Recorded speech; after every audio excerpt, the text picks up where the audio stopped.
જય શ્રી કૃષ્ણ. હરિય નમઃ. પદ્મપુરાણ અધ્યાય 6-15, જેમાં સાંભળીશું જીવોની અને માનવોની ઉત્પત્તિ કેવી રીતે થઈ. બ્રહ્માજીએ સૃષ્ટિ રચી, તેમાં મનુઓ બદલતા રહે છે. સૌથી પહેલાં મનુ કોણ હતા?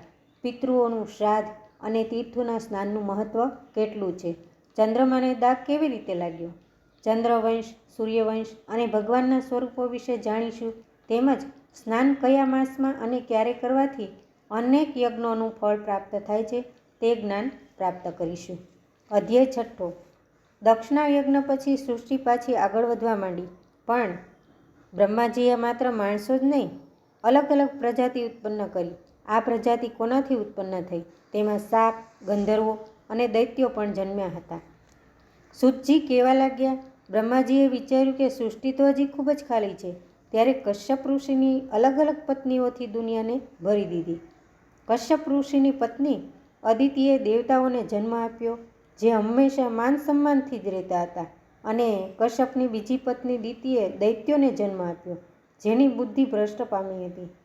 પછી વિતા નામની પત્નીએ ગરુડ જેવા વિશાળ પક્ષીને જન્મ આપ્યો, અને કદુ પત્નીથી સાપો જન્મ્યા, જે ઝેરથી દુનિયાને ડરાવી શકતા હતા. ઉપરાંત મુનિ નામની પત્નીથી ગંધર્વ અને અપ્સરાઓ જન્મી, જે સંગીત અને નૃત્યમાં નિપુણ હતી.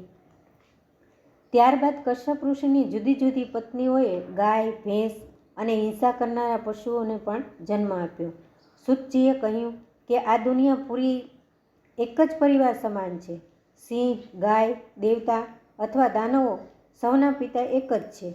જેમ કુંભાર એક માટીમાંથી અનેક જુદા જુદા વાસણો બનાવે છે, તેમજ ઈશ્વરે પોતાની શક્તિથી આ રંગબેરંગી દુનિયા બનાવી.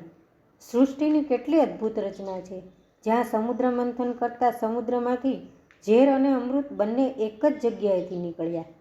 સૃષ્ટિની રચના પૂર્ણ થઈ અને હર એક જીવ હરવા ફરવા માંડ્યો. હવે જાણવા જેવું એ છે કે પૃથ્વી પર વસતા હરેક જીવ ઈશ્વરે બનાવેલા સૌ સંતાનોમાં એક છે. સર્વ જીવો પ્રત્યે ભાવ રાખવો જોઈએ. દુનિયાની રચના થઈ, હવે ચલાવવા માટે એક રાજાની જરૂર હતી. અધ્યાય 7. એક મનુનું રાજ ક્યાં સુધી ચાલે છે અને પૂરી ધરતીના રાજા ક્યારે બદલાઈ જાય છે, એ આ અધ્યાયમાં સાંભળીશું.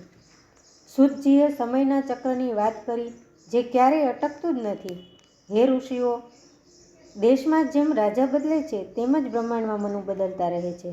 બ્રહ્માજીના એક જ દિવસમાં 14 મનુ રાજ કરે છે. દરેક રાજાનો સમય હોય છે, તેને મન્વંતર કહેવાય છે. એક મન્વંતરમાં લાખો વર્ષો હોય છે. સૂતજીએ મનુ રાજાની વાત કરી, જે સૌથી પહેલાં મનુ રાજા હતા. પછી તેણે સ્વરોષિત, ઉત્તમ, તામસ, રેવત અને ચાક્ષુષ નામના મનુની વાતો બતાવી. હવે આપણે જે સમયમાં જીવીએ છીએ તે 7મા મનુ વૈવસ્વત છે. આ મનુ સૂર્યના પુત્ર છે. દરેક મન્વંતરમાં ઇન્દ્ર બદલે છે, એટલે કે રાજા બદલે એટલે ઇન્દ્ર પણ બદલે છે. સપ્તઋષિ પણ બદલી જાય છે અને ભગવાનનો અવતાર પણ બદલી જાય છે. ત્યારે ઋષિઓને સમજાયું કે પદ અને પ્રતિષ્ઠા પણ થોડા સમય માટે જ હોય છે. જે ઇન્દ્ર આજે સિંહાસન પર બેઠા છે, તે કાલે બદલાઈ જાય છે. આ સમયનું ચક્ર બદલાતું રહે છે. દિવસ પછી રાત અને રાત પછી દિવસ. સૂતજીની વાતોમાં ચેતવણી પણ હતી અને આશ્વાસન પણ હતું. ચેતવણી એ હતી કે અભિમાન કરવું ન જોઈએ, અને આશ્વાસન એવું હતું કે ખરાબ સમયમાં કાયમ માટે આપણને રહેતો નથી અને સારો સમય પણ આવે છે. આ કાળનું ચક્ર વિષ્ણુ ભગવાનની આંગળી પર ફરતા સુદર્શન ચક્રની જેમ ફર્યા કરે છે, જે ન્યાય અને વ્યવસ્થા જાળવીને રાખે છે. અર્થ એ છે કે પરિવર્તન એ સંસારનો નિયમ છે. સુખ પણ નથી રહેતું અને દુઃખ પણ નથી ટકતું. હવે સાંભળીશું અધ્યાય 8. મન્વંતરની તો વાત થઈ ગઈ. હવે વાત એ છે કે સાક્ષાત ભગવાન શ્રીરામ કયા મહાન વંશમાં જન્મ લેવાના હતા. સૂર્યવંશ કેવી રીતે શરૂ થયો, આ વંશમાં કોણ કોણ પ્રતાપી રાજા થયા, આ તેજસ્વી ઇતિહાસ સાંભળીએ. સૂતજીનો સ્વર ખૂબ જ આનંદમાં હતો કે આ ગૌરવશાળી સૂર્યવંશની મહાન ગાથા સંભળાવી રહ્યા હતા. તેણે કહ્યું કે મુનિઓ, હવે હું સૂર્યવંશનું વર્ણન કરીશ કે જ્યાં શૂરવીરોની ગણતરી કરવી મુશ્કેલ છે. જે વૈવસ્વત મનુનો સમય શરૂ થયો હતો, તેને નાકમાંથી જોરથી છીક આવી. તેમાં ઈક્ષ્વાકુનો જન્મ થયો. ત્યાંથી સૂર્યવંશની કુલદીપકોની વેલ આગળ વધી. એ વંશમાં એવા રાજા થયા જેણે તપસ્યા અને પોતાના પરાક્રમથી ત્રણેય લોકને ધ્રુજાવી દીધા. સૂતજીએ કહ્યું કે રાજા શર્યાતી, નાભાગ અને અંબરીશ આ રાજાઓ ખૂબ જ પરાક્રમી હતા. રાજા અંબરીશ વિષ્ણુ ભગવાનના એટલા ભક્ત હતા કે સુદર્શન ચક્ર સ્વયં રક્ષા કરતું હતું. પછી તેણે રાજા માંધાતાની કહાની સંભળાવી કે તે એટલા શક્તિશાળી હતા જેનાથી રાજા રાવણ પણ ડરતો હતો. પછી સૂર્યવંશમાં રાજા હરિશ્ચંદ્ર થયા. તેણે સત્ય માટે રાજ્ય, પત્ની અને પોતાના બાળકને પણ વેચી નાખ્યા હતા, પણ ધર્મ નહોતો છોડ્યો. અને પછી રાજા ભગીરથ, જેણે કઠોર તપશ્ચર્યા કરીને ગંગાજીને સ્વર્ગમાંથી ધરતી ઉપર ઉતાર્યા. સૂત પુરાણીએ કહ્યું કે આ વંશ પરાક્રમી રત્નોથી ભરેલો છે. આ જ કુળમાં દશરથ પુત્ર શ્રી રામ જન્મ્યા, જેણે અધર્મનો નાશ કર્યો. ઋષિઓ પોતાના પૂર્વજો અને મહાન રાજાઓની કથાઓ સાંભળીને ગર્વથી આનંદિત થયા કે મનુષ્ય હોવું એ કંઈ સાધારણ નથી. કર્મ મહાન હોય તો મનુષ્ય પણ દેવતા બની શકે છે. અર્થ એ છે કે કોઈ પણ કુલ ધનથી નહીં પણ પેઢીમાં જન્મનાર સંતાનનો ત્યાગ અને ચરિત્રથી થાય છે. અધ્યાય 9. રાજાઓની અને પેઢીની વાત એ છે કે કુળમાંથી જે વ્યક્તિઓ મૃત્યુ પામે છે પછી બધું જ ખતમ થઈ જાય છે કે પછી આપણે આપેલું અન્ન અને પાણી તેની સુધી કેવી રીતના પહોંચે છે. શ્રાદ્ધ માટેની કથા આ અધ્યાયમાં સાંભળીશું. સૂત પુરાણીજી રહસ્યમય કથા કહેવા લાગ્યા. હે ઋષિઓ, આ લોકથી ઉપરાંત એક પિતૃલોક પણ છે. જેણે શરીર તજી દીધું હોય તે પણ આપણી સાથે કોઈ પણ રૂપથી આપણી સાથે જોડાયેલ હોય છે. મૃત્યુ પછી પિતૃઓ ધન દોલત નહીં પણ શ્રાદ્ધ માંગે છે, એટલે તેને શ્રાદ્ધ કહીએ છીએ. સૂતજીએ કહ્યું, શ્રાદ્ધ ક્યારે અને કેમ કરવું જોઈએ? ઋષિઓ સાંભળી રહ્યા હતા કે પૂરા ભાવથી પોતાના પિતૃઓના નામ પર ગાય અથવા બ્રાહ્મણને ભોજન કરાવાય છે, એટલે કોઈ પણ સ્વરૂપે પિતૃઓ સુધી ભોજન પહોંચી જાય છે. જો દેવતા બન્યા હોય તો અમૃત બનીને, પશુ હોય તો ઘાસ બનીને પણ પહોંચી જાય છે. ઋષિઓની શંકા દૂર થઈ અને સમજી ગયા કે આ અંધવિશ્વાસ નહીં પણ ભાવનાથી જોડાયેલો એક તાર છે, જે માણસ અને પિતૃઓને જોડે છે. જે ભૂલી જાય છે તેની મહેનત કરેલી બેકાર થઈ જાય છે, તેને બીમારીઓ ઘર કરી જાય છે. પિતૃઓના આશીર્વાદ આપણી રક્ષા કવચ બનીને અદૃશ્ય રીતે સુખ આપે છે. અર્થ એવો છે કે પૂર્વજોનું સન્માન કરવાથી જીવન સુખી અને વંશવૃદ્ધિ થતી રહે છે. શ્રાદ્ધ ફક્ત એક રિવાજ છે કે પછી એની પાછળ કોઈ મોટી વ્યક્તિ કામ કરે છે? એકવાર ઋષિ માર્કંડેયે ભીષ્મ પિતામહને મહિમા બતાવ્યો કે જે સાંભળીને હોશ ઉડી જાય છે કે પિતૃઓની તાકાતનું અસલી રહસ્ય શું છે. અધ્યાય 10. પિતૃઓની મહિમા અને અદ્ભુત પ્રભાવ વિશે સૂત પુરાણીએ કહ્યું. શ્રાદ્ધની શક્તિ ખૂબ જ હોય છે. ભીષ્મ પિતામહ ધર્મના જાણકાર હતા. તેણે પૂછ્યું, આપણો આપેલો નાનો પિંડ પિતૃને કેવી રીતે તૃપ્ત કરી શકે? માર્કંડેય ઋષિએ ઉત્તર આપ્યો, અગ્નિ અને ચંદ્રમાની શક્તિથી આ સંભવ બને છે.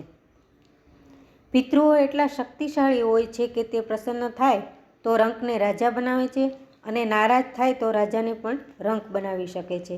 જે વ્યક્તિ પિતૃપક્ષમાં અમાસના દિવસે પિતૃઓને યાદ કરે છે તેના ઘરમાં અકાલ મૃત્યુ નથી થતું. પિતૃઓ વાયુ રૂપે આપણા દરવાજે આવે છે. જ્યારે કોઈ પણ વ્યક્તિ ધરતી હોય તેને હાથે કોઈ પણ સ્વરૂપે પાણી પીને તૃપ્ત થાય છે અને આશીર્વાદ આપે છે. ઘરની વ્યક્તિઓની રક્ષા કરે છે. ત્યારે કથા સાંભળતા ઋષિઓએ નક્કી કર્યું કે પોતાના પૂર્વજોની સેવામાં કંઈ પણ કમી ન રાખવી. શીખવાનું એ છે કે પૂર્વજોનો આદરભાવ રાખે તેનું ભવિષ્ય ઉજ્જવળ અને સુરક્ષિત બને છે. હવે અધ્યાય 11. ધરતી પર ઘણી એવી જગ્યાઓ છે જ્યાં માત્ર જવાથી જ માણસોનું પાપ ધોવાઈ જાય છે. તે કયા તીર્થો છે અને તેમાં આટલી શક્તિ આવી ક્યાંથી? આ તીર્થોના સ્નાન જ્યાં જવાથી મોક્ષના દરવાજા પણ ખુલી જાય છે. સૂત પુરાણીએ ઋષિઓની સામે જોઈ તીર્થોનો મહિમા અને પાપના પ્રાયશ્ચિતનો માર્ગ દેખાડ્યો. અને ઋષિઓએ પાપ અને પુણ્ય વિશે સૂતજીને ઘણા સવાલ કર્યા. ત્યારે પુરાણીએ કહ્યું, હે ઋષિઓ, માણસનું મન જ્યારે મેલું થઈ જાય, જેમ કે કપડાં ધોવા માટે પાણીની જરૂર પડે છે, તેમ માણસને પવિત્ર તીર્થોની જરૂર પડે છે. તીર્થો એટલે કે માત્ર વહેતી નદી જ નહીં, પણ જ્યાં સંતોના પાવન પગલાં પડ્યા હોય અને જે ધરતી પર ઋષિમુનિઓએ તપસ્યા કરી હોય છે. આ તીર્થોની પવિત્ર ભૂમિ ઉપર જેટલા તીર્થોના સ્થાન છે, તે સર્વ સ્થાનોમાં પાપને બાળવાની શક્તિ હોય છે. સૂતજી કહેવા લાગ્યા, બધા જ તીર્થોમાં પુષ્કરરાજ તે સૌ ધર્મ સ્થાનોમાં શ્રેષ્ઠ છે. તેનું સ્થાન જેમ આકાશમાં સૂર્યનો પ્રકાશ એકલા જ ફેલાવી શકે, તેમ પુષ્કર પણ સર્વ ધાર્મિક સ્થાનોમાં શ્રેષ્ઠ છે. કોઈ વ્યક્તિ પુષ્કરરાજના પવિત્ર જળમાં ડૂબકી લગાવે છે તો 100 વર્ષ તપસ્યા કરી હોય ને તેટલું ફળ મળે છે. પણ સૂતજીએ કહ્યું, માત્ર પાણીમાં સ્નાન કરવાથી જ યાત્રા સફળ થઈ નથી જતી. તેના મનમાં છલ, કપટ અને બીજા પ્રત્યે ખરાબ ભાવ રાખવાથી તમે કોઈ પણ વ્યક્તિ ગંગામાં 100 વાર સ્નાન કરવા છતાં પાપ ધોઈ શકતા નથી. તીર્થોનું ફળ ત્યારે મળે જેના હાથે સત્કર્મ થતું હોય, ખરાબ રસ્તે મન ભટકતું ન હોય, સાચું બોલવું તે તેના વિચાર હોય અને પોતાની ઇન્દ્રિયો પર કાબૂ રાખી શકે, તે જ સાચો યાત્રી બની શકે છે. ઋષિઓને સમજાયું કે સાધના, જપ અને તપમાં જ સાચી યાત્રા સમાયેલી છે. સૂતજીએ કહ્યું, ગંગા, જમના, સરસ્વતી અને નર્મદા આ બધી જ નદીઓ માત્ર જળ વહાવા માટે નથી આવતી, પણ એક માની જેમ સર્વ લોકોને પોતાની ગોદમાં રાખીને પાપ ધોવાનું કાર્ય કરે છે. સૂતજીએ કહ્યું, માત્ર સ્નાન કરવાથી શરીર જ ધોવાય છે, પણ મનની શુદ્ધિ માટે પવિત્ર વિચારો અને તીર્થો માટે સાચી શ્રદ્ધા અને ભક્તિભાવ હોવો જોઈએ.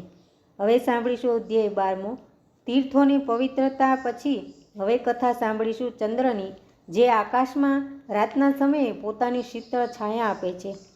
આ ચંદ્રવંશની વાત કરીએ તો ચંદ્ર ઉપર એવો દાગ લાગ્યો કે તેનાથી દેવો અને દાનવોમાં યુદ્ધ થઈ ગયું. સૂતજીએ એક નવી વાત ચાલુ કરી. તેણે કહ્યું કે ઋષિઓ સૂર્યવંશની જેમ ચંદ્રવંશ પણ મહાન છે, પણ તેની શરૂઆતમાં એક વિચિત્ર ઘટના બની ગઈ કે બ્રહ્માજીના પુત્ર અત્રિ ઋષિ હતા.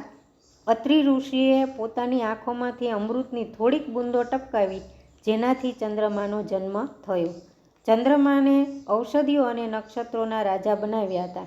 શરૂઆતમાં તો બધું ઠીક હતું, પણ સમય જતાં સત્તા અને જુવાનીનો નશો ખૂબ જ ખરાબ હોય છે, એટલે તેણે ચંદ્રમાએ રાજસૂય યજ્ઞ કર્યો.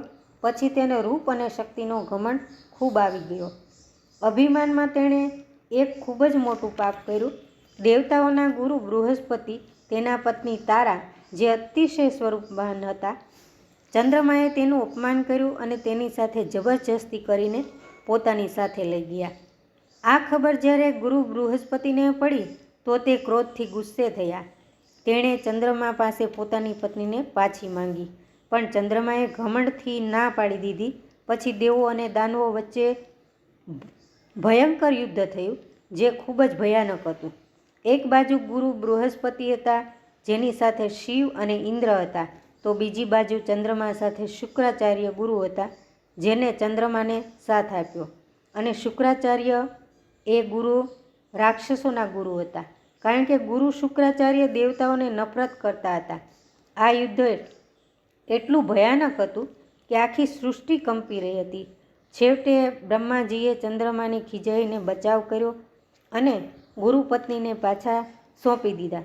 પણ ત્યાં સુધીમાં ગુરુ બૃહસ્પતિની પત્ની ગર્ભવતી હતી. થોડા સમય પછી તેણે એક બાળકને જન્મ આપ્યો. તેને પુત્ર થયો, જેનું નામ બુધ. તે ખૂબ જ સુંદર અને બુદ્ધિવાન હતો. બુધથી આગળ ચંદ્રવંશ ચાલ્યો, જેમાં પુરુરવા, નહુષ અને યયાતિ જેવા મહાન રાજાઓ થયા. આ જ વંશમાં ભગવાન શ્રી કૃષ્ણનો પણ જન્મ થયો, જે યદુવંશમાં રાજા હતા. અંતે વિચારવાનું એ છે કે પદ અને સુંદરતાનું અભિમાન કરવું ન જોઈએ, કે જે આપણી બુદ્ધિને ભ્રષ્ટ કરે છે. અધ્યાય 13મો, ચંદ્રમાના વંશમાં શ્રી કૃષ્ણ તો આવ્યા, પણ ભગવાનને વારે વારે આ ધરતી પર કેમ જન્મ લઈને આવવું પડે છે? ક્યારેક માછલી, કાચબો કે પછી ક્યારેક અડધા સિંહ અને અડધું માણસનું સ્વરૂપ લઈને ભગવાનના આ 10 અવતારની કથા હવે સાંભળીશું. સૂતજીએ જ્યારે આ કથા માટે કહ્યું ત્યારે ઋષિઓની જિજ્ઞાસા ખૂબ દેખાય, જે જોઈને સૂતજી હસ્યા અને કહ્યું, ભગવાન નારાયણ અજન્મ છે, તેનો કોઈ જન્મ પણ નથી કે નથી મૃત્યુ, પણ જ્યારે જ્યારે ધરતી ઉપર બોજ થાય છે અને વધવા માંડે છે ત્યારે ત્યારે પ્રભુને પોતાનું સ્થાન છોડીને ધરતી પર આવવું પડે છે. તે રૂપ બદલે છે કે તે ન્યાય કરી શકે છે. સૂતજીએ સૌથી પહેલાં માછલીના અવતારની કથા સંભળાવી. જ્યારે દુનિયા પાણીમાં ડૂબી ગઈ ત્યારે ભગવાન એક નાની માછલી સ્વરૂપે આવ્યા, પણ થોડી જ વારમાં તેનું કદ સમુદ્ર જેટલું મોટું બની ગયું, વિશાળ બની ગયું. પછી તેણે સત્યવ્રત, મનુ અને વેદોની રક્ષા કરી. પછી તેણે કૂર્મ અવતાર એટલે કે કાચબાના અવતારની વાત કહી.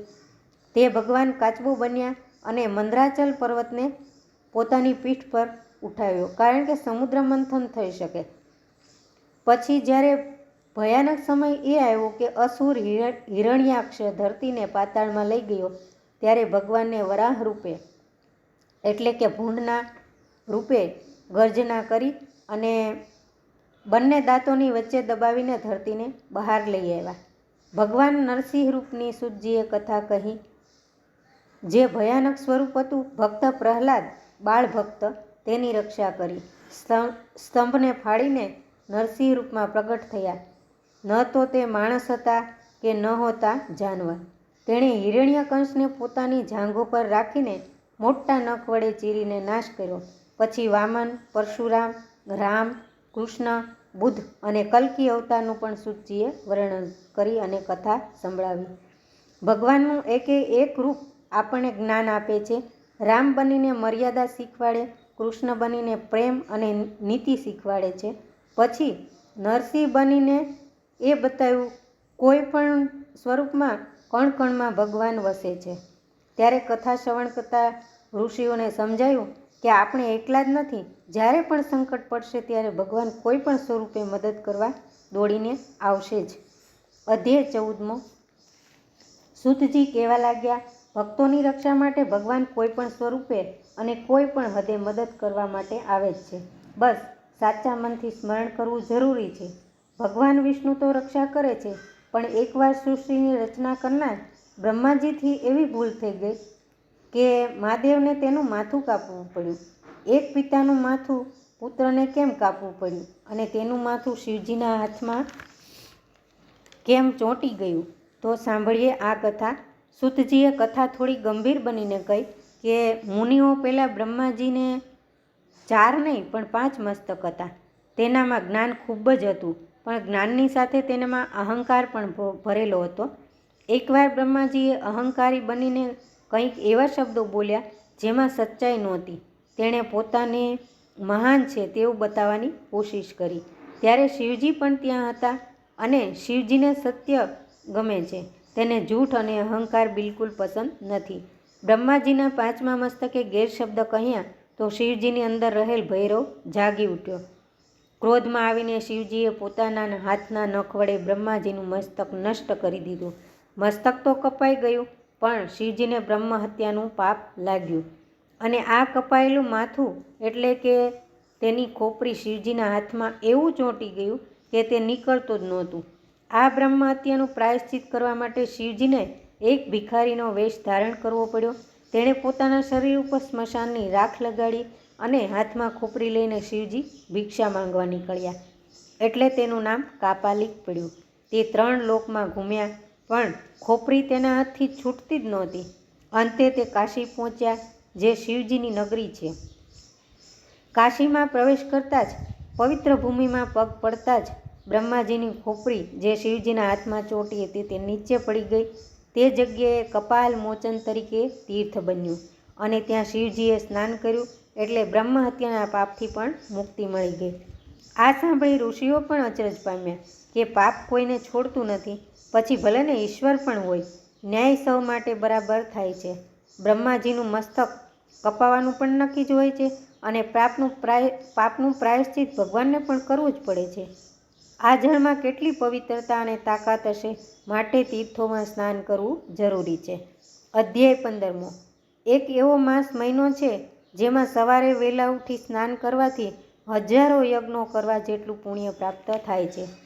સૂતજીએ ઋષિઓના મનમાં રહેલા સવાલને જોઈ લીધો અને કહ્યું, મુનિઓ, તમે સાંભળ્યું કે કેવી રીતે ભગવાન શિવજીને તીર્થોના શરણે જવું પડ્યું. હવે તમને સ્નાનનું રહસ્ય બતાવું. તે કલયુગ માટે વરદાન પ્રાપ્તિ જેવું સાબિત છે. સ્નાન માટે કારતક અને માગશર એટલે કે જાન્યુઆરી અને ફેબ્રુઆરી આ બંને માસ સ્નાન માટે ઉત્તમ છે. માગશર માસમાં સૂર્ય નીકળ્યા પહેલાં બ્રહ્મ મુહૂર્તમાં ઠંડા પાણીથી સ્નાન કરવું. ઠંડી તો લાગે પણ એક એક ટીપાથી તેનું પાપ ધોવાય છે. સૂતજીએ એક ખૂબ સરસ વાત સમજાવી કે જ્યારે કોઈ પણ વ્યક્તિ પાણીમાં ડૂબકી મારે છે અને શરીરનું પાપ નીકળીને પાણીમાં એટલે કે તીર્થોમાં રહે છે, પણ વ્યક્તિ બહાર નીકળે અને પાપ નદીના જ કિનારે રાહ જુએ છે. જો વ્યક્તિ બદલી ન હોય તો પાપ પાછું વ્યક્તિને સવાર બનીને સાથે જ પાછું આવે છે. હરેક વ્યક્તિએ ધાર્મિક બનવું જોઈએ, દાન પુણ્યનું કર્મ કરવું જોઈએ અને પ્રભુ ભજન પણ કરવું જરૂરી છે. સૂતજીએ પ્રયાગ, ગંગાસાગર અને નૈમિષારણ્યમાં સ્નાનનું વિશેષ મહત્ત્વ બતાવ્યું છે. તીર્થોમાં સ્નાન કરવાથી સાથે મન અને વાણી પણ સૌથી વધુ શુદ્ધ હોવી સૌથી વધુ જરૂરી છે, નહીતર યાત્રા અસફળ રહે છે. જય શ્રી કૃષ્ણ. હરે નમઃ.